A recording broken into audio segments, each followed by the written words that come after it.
is the DeFi Decoded podcast by 9 Point Partners in cooperation with Prophecy DeFi. The ideas and opinions expressed in this podcast should not be taken as investment advice. Always consult with your financial advisor before investing. Hi, I'm Alex Tapscott, and welcome back to another episode of DeFi Decoded here with our co-host, Andrew Young, and a very special guest today. We've spent a lot of time on DeFi Decoded talking about layer ones, such as Ethereum and Solana, and the question of the Trilema. And while many new layer ones have had some early success capturing market share, often it feels like they are really just trying to ride Ethereum's coattails without actually doing anything really new. Well, today we're talking about a truly novel blockchain project with what I think is quite a unique design. And our guest today is Adrian Brink, who's the founder of Anoma Labs. So Anoma is a set of protocols for private human coordination with as much privacy as possible. And basically, my understanding reading through the materials is that Anoma allows any digital asset to function as a means of exchange or payment, which enables individuals to choose what asset or combination of assets are used in a transaction.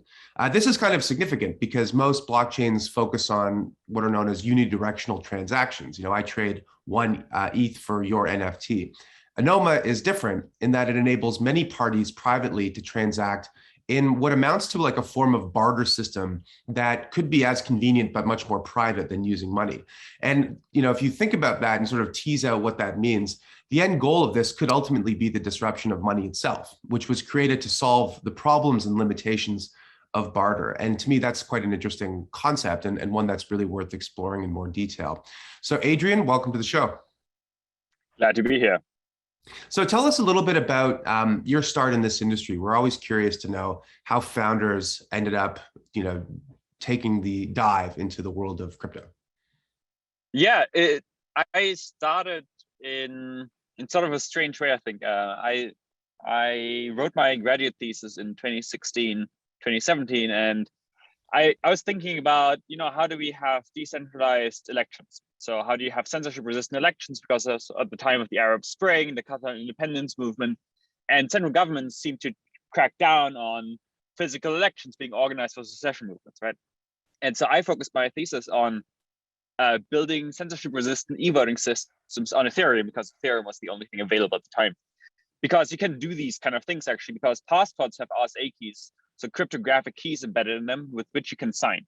So theoretically, you can imagine a voting system that can run independently of whether a central government wants to allow it or not. Yeah, that's how I got into the space. Discovered Tendermint Consensus, joined Cosmos, a third core protocol engineer in like early 2017. So build out that entire ecosystem, met my two current co-founders there as well. We ended up in 2018 building out a company called Etheruem Labs, one of the very first proof-of-stake validators in the world.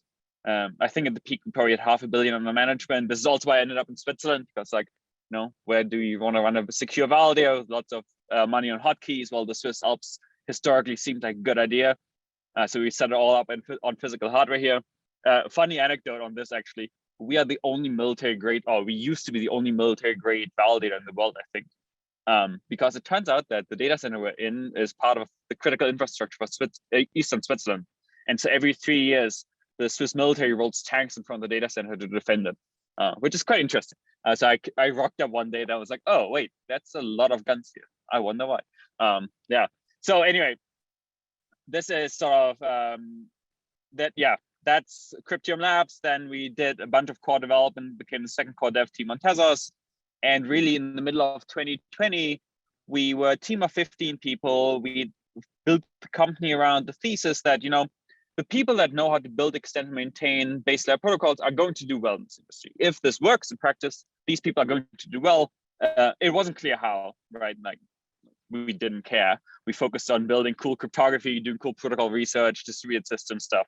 But in the middle of 2020, we sort of sat down. It's like, where's the space heading? And honestly, the answer to me was never let's build yet another smart contract platform, right? We have too many of them and we don't really know what to do with them.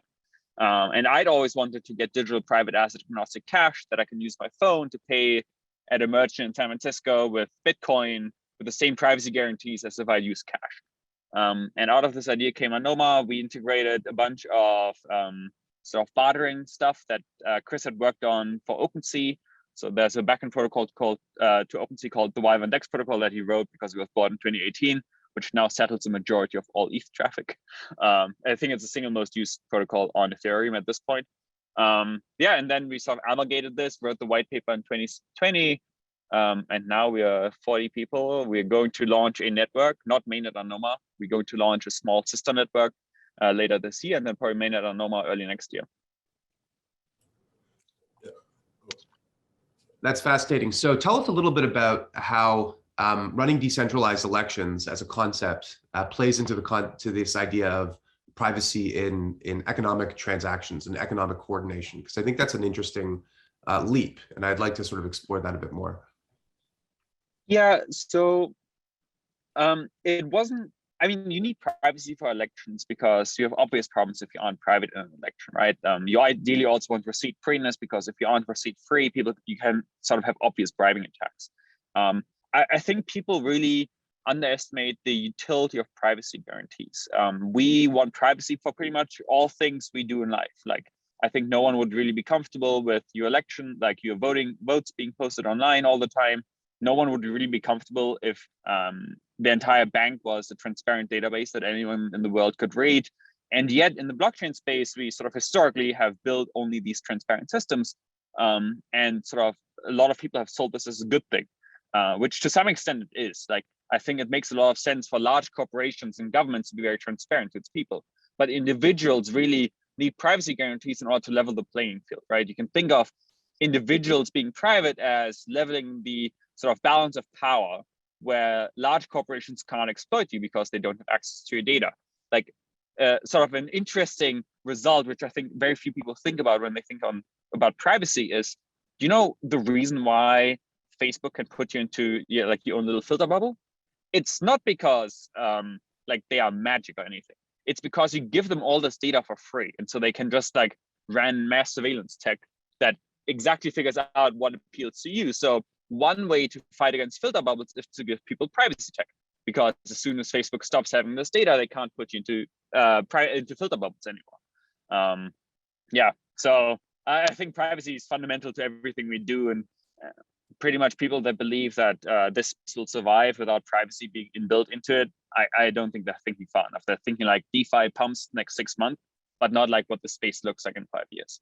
Yeah, well, it's interesting in the work that we've done, we compare votes in an election to transactions, and in many respects, as you pointed out, they're quite similar.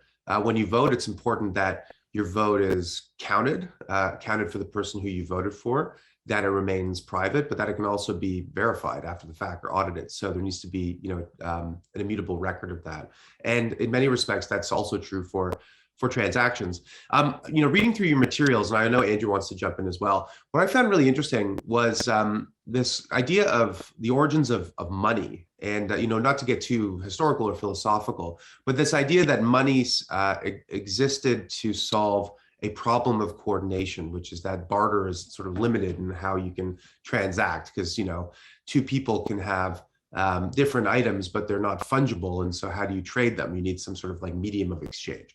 And this is an idea that I think is sort of central, to Anoma and its design. So how does this relate to the concept of money, and what problem do you think it's trying to solve? Yeah, so you can think historically about both in terms of actually elections and sort of human coordination, not on necessarily trading or finance stuff, but rather human coordination as a society, what we want to do as a reductive step, right? Sort of in the past, computation and bandwidth was very, very expensive, right? We didn't have computers that could aggregate tons of data, and we couldn't transmit this over far distances. So we sort of came up with this idea of, let's have these binary choice votes, because it allows a lot of people to sort of kind of express what they want to get out of society, but it's not very information. It's a very reductive process, and money kind of works in the same way. Like when I buy a chicken, it gets this single purchase gets broken down into sort of into a single number, but I may care about sort of free range eggs, sustainable farmed eggs. So I care about many more things, but historically, this is very hard. So we had this reductive step where, well, let's break this all down into a single number, a single digit that can represent what we want to do. We are now sitting at this breaking point in history, though, where all of a sudden compute is very cheap, bandwidth is becoming extremely cheap as well. So Anoma really is about allowing very information-dense interactions between people. And I mean, the obvious first use case is sort of on the financial side, where this is all blockchains are right now, right? Like financial coordination. But over time, this can easily be like, how do you percolate information down a supply chain? Because all of a sudden, it's not like binary choices on, I'm okay with this price, but I would like to buy coffee that's carbon neutral. And you can start encoding all this data in the actual financial system so that you can sort of do automatic large scale compute over what people actually want. And this is really the base idea, information density. Just to play devil's advocate, why do you need Anoma to do that? Like, why can't you write a program that says, I want to buy carbon neutral coffee that comes from a certain location, and someone gets that instruction, and that's, the person who bids on your contract and then gets the coffee? Like, what is the component? What is the need for the blockchain protocol in all of this? Yeah, so I think the blockchains really only serve a very limited purpose here, which is decentralized and trusted compute and settlement, right? Like the ability that I know that my counterparty can't cheat me, I know exactly what I'm getting, and we have a settlement layer that no one individually controls. Because, so if you imagine, I mean, if you just look at what's happening nowadays in the world, we have all these financial systems and they're now being captured, maybe for the right reasons, maybe for the wrong reasons, but they're capturable, which is like very problematic if you're on the side that's sort of being captured right now. Like even this applies to Ukraine, where all of a sudden the Ukrainian financial system just collapsed, right? So you want something that's credibly neutral, effectively. Like I think blockchains are good points for credibly neutral binding commitments, like where I can say I'm going to buy something or I'm going to do something, and this is enforceable in a way where no central party can sort of challenge this or overwrite this. So, yeah, and that makes a ton of sense. I guess where I'm trying to figure out is Anoma is both a protocol and a ledger at the same time. Is that kind of the right way to think about it? Because and then on the same side, it's obviously it's creating sort of a privacy preserving digital cash. What is that digital cash? Is that stable coins? Is that sort of the Anoma governance token? I guess, can you talk a little bit more specifically about kind of like what you guys are launching? Yeah, so, well, later this year, we're going to launch a subset of Anoma called Namada to just provide digital asset agnostic private cash. And the idea is not that, so the idea is on the privacy side that you get the same kind of privacy guarantees as you have with cash right now. But for any asset, whether this is tokenized Beanie Babies, like tokenized Apple shares, BTC, or ETH, really, because Anoma, or Namada in this case, is designed to be interoperable. It is designed to have an Ethereum adapter, and we're using IBC. So we're writing IBC adapter for Ethereum. Of course, this already connects to the Cosmos Hub. This will connect to Osmosis. I think over time, we'll start writing IBC adapters for things like Nia and Polkadot, pretty much anything that's fast finality. And so this is Namada. This is sort of just a tiny subset that we can launch very, very soon to just provide really good privacy guarantees to any connected asset on like 3-second blocks for like a quarter of a cent or something in terms of transaction fees. Like it's an obvious use case that for some reason no one really has tackled, which is baffling to me. What mainnet Anoma though is, so by the way, both of these systems are proof of stake systems, but it is fundamentally also asset agnostic, as in Anoma as a protocol doesn't actually care what assets you bring. If you want to hold tokenized Beanie Babies, you can.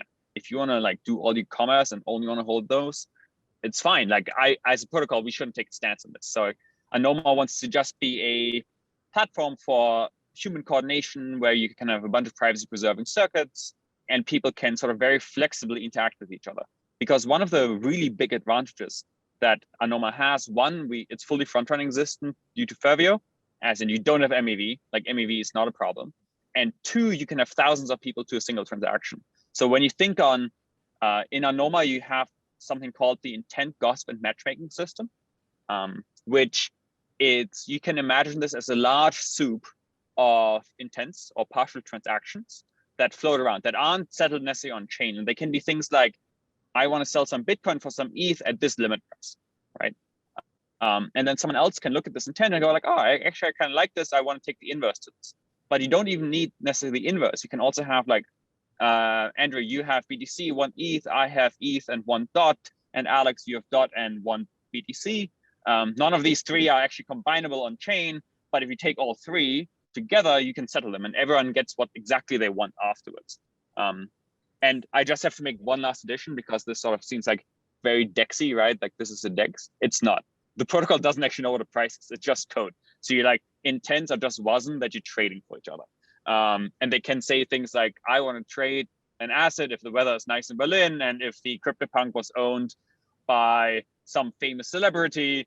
And so it's all programmatic. There's like no predefined notion of what an asset or what a condition is in the protocol. It's all just interpreted execution at runtime. So yeah, that makes sense.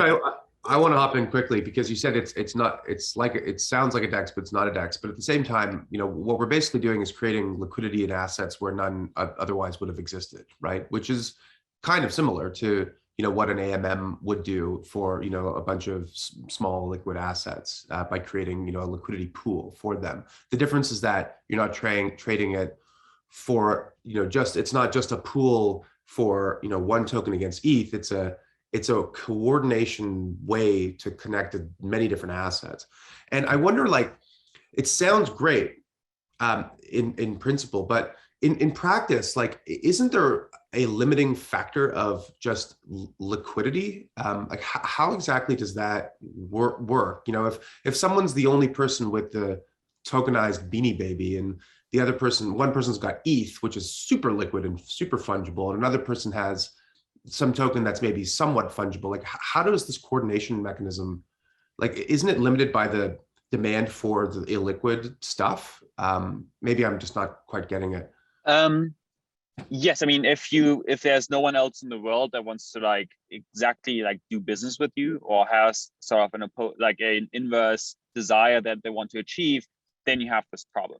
Yeah, and this sort of like will exist for the long tail.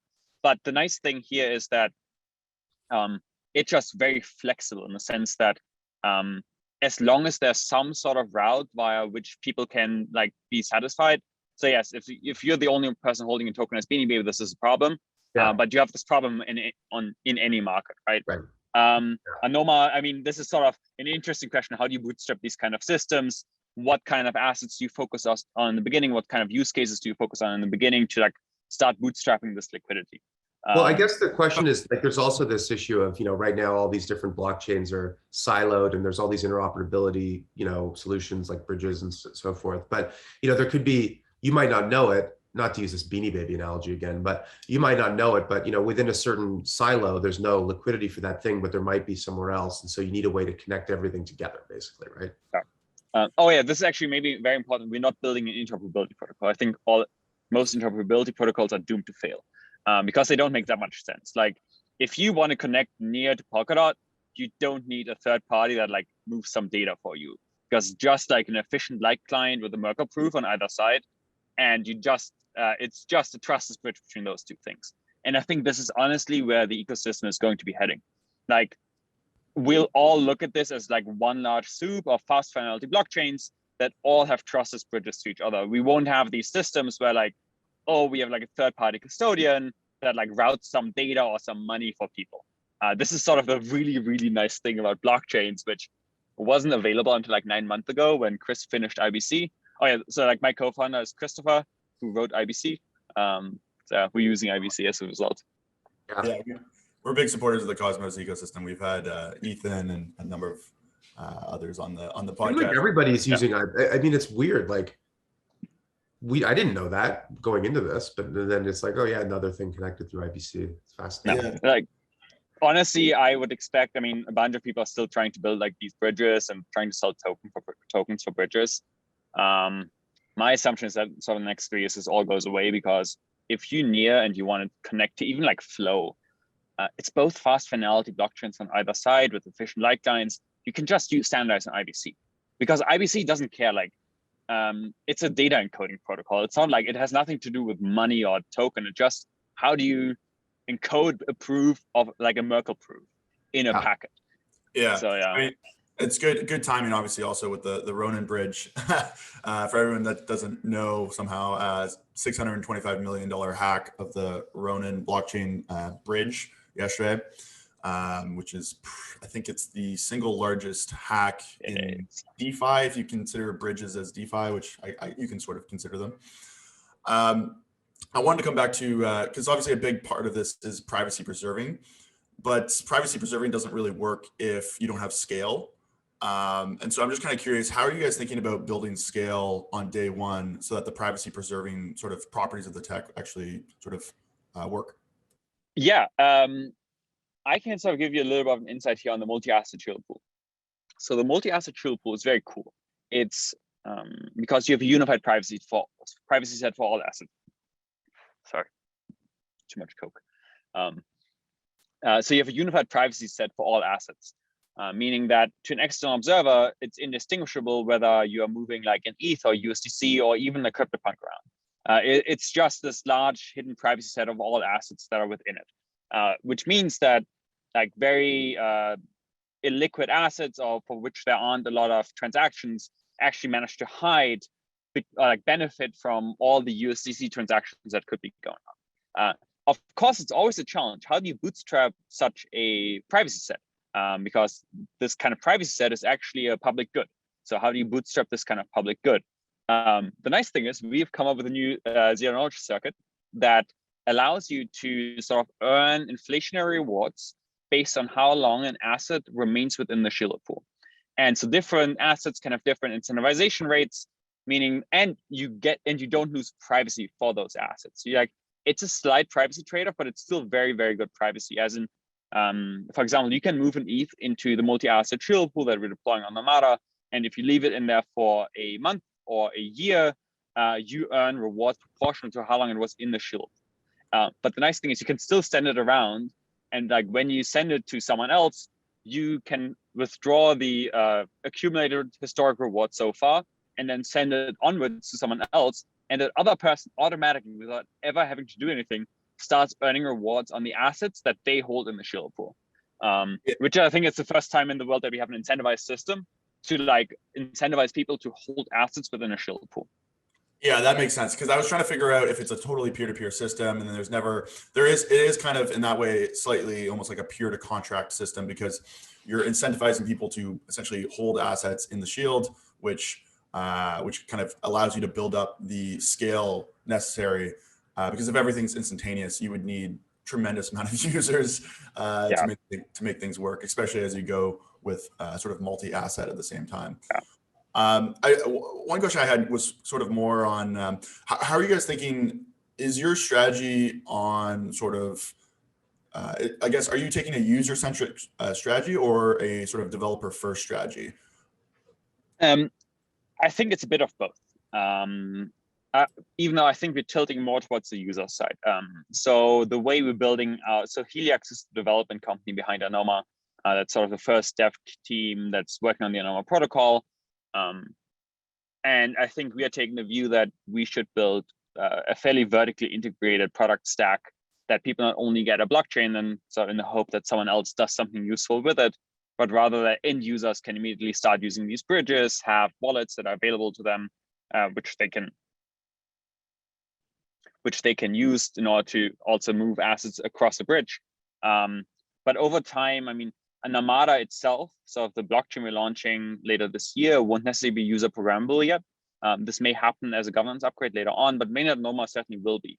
And at that point, developers can start building applications that they can't currently build on Ethereum or on any other existing smart contract platform, because Anoma fundamentally has different primitives that it offers, that it sort of like, it does the basic like world computer sort of decentralized compute part, but it also offers you the ability to hook into a global P2P network in order to submit intents, to discover intents, to find counterparties around the globe with whom to settle. So instead of needing these like individual coordination points like a Uniswap contract, where the counterparty to everyone using Uniswap is the contract, right? With Anoma, you can rather have sort of 100 different counterparties around the world that all can settle jointly, but not necessarily have to be online at the same time. which is something completely novel, which is going to be very, very cool, I think. Yeah, that is cool. I guess the question I sort of had also sort of following from that is, if you're also deploying Anoma on all these IBC chains, can't you sort of hook into that primitive if you deploy your app on Osmosis or Cosmos? Or I guess I'm trying to figure out, does that kind of so kind of, right? Like Anoma isn't deployed on other chains. Anoma is a standalone proof of stake chain that just happens to connect over IBC. I have to honestly admit that if there are other protocols that people want to, like if there's IBC2, Anoma doesn't care. It's just an interoperability protocol, like whatever, as long as we all agree on the same encoding format, it's fine, right? So Anoma will support whatever interoperability protocol makes sense. And then I think over time, we'll see sort of what this means, how complex can interactions be over IBC really? So for example, could you issue a transaction from Osmosis that flows over IBC that interacts with a validity predicate or a contract on Anoma? Probably. It requires a bunch of new interchain standards for like calling conventions and so on. But I think over time, this will start looking, I think the interconnected ecosystem will start looking very similar in the sense that you can have fairly complex interactions between chains, between user accounts on different chains. Yeah, I think, okay, so one last question, because we always sort of ask this question with all our guests. First of all, great to have you on. This fits really well with our thesis. We've been sort of talking about how, in our view, there's three waves of sort of smart contract chains. First wave, Ethereum, focused on security and decentralization. We're sort of currently in the second wave, which is more about scalability, things like Solana and Polygon. And we're big believers that there's sort of a third wave coming, which is going to be sort of Cosmos, Avalanche, all these different tons and tons of different chains focused on specific use cases or specific primitives, which is exactly sort of what you guys are focused on. How are you thinking about sort of the future of, obviously it sounds like you're a multi-chain maximalist like us. How do you see the sort of smart contract space developing over the next kind of 1 to 2 years? I don't know, it's a good question. I mean, smart contracts are kind of strange, right? Because everyone keeps saying there are thousands and tens of thousands of developers developing all these apps. But practically speaking, there are like 10 to 15 smart contracts written by like 150 people.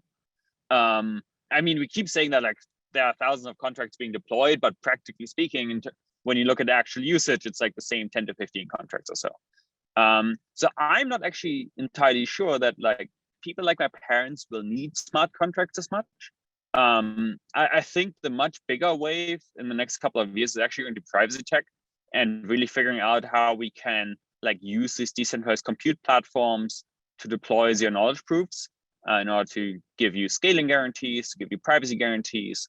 But I also think that sort of maybe because you also mentioned scaling as a second wave, I also think that the scaling landscape will change, where I think we are much more going to scale around locality. And I mean this like cultural locality. For example, I think it's unlikely that like a sharding solution like ETH2 will like replace the global financial system, right? Like I don't think we're going to move to a world where the entire security model of the global financial system is ETH2 security. What seems much more likely is that like there's a North American blockchain and there's a European blockchain, maybe there's a Toronto blockchain, maybe there's a Zurich blockchain, maybe there's a World of Warcraft blockchain, and like individual communities start taking control of their financial systems. But as long as all these systems are interoperable and users can sort of freely roam between them, this is going to look amazing from an end user perspective. And we get a much better fault tolerance because like Toronto can fail independently of Berlin. Whereas if everyone lives in the same global security model, we have this problem that like, this is now a failure. Like if ETH2 fails and global finance runs on ETH2, this all fails at the same time. It's like, it's not very like resistant to failure. And I think so, yeah, my take is smart contracts, not sure. Privacy tech is going to be pretty big. Bet on ZKPs, I think, in general. And the world in the multi-chain, like everyone and their mother will run a blockchain and like have their own chains. That's quite a vision for the future, and one that overlaps, as Andrew said, with kind of how we're thinking about things. And it's so interesting. You said a World of Warcraft blockchain.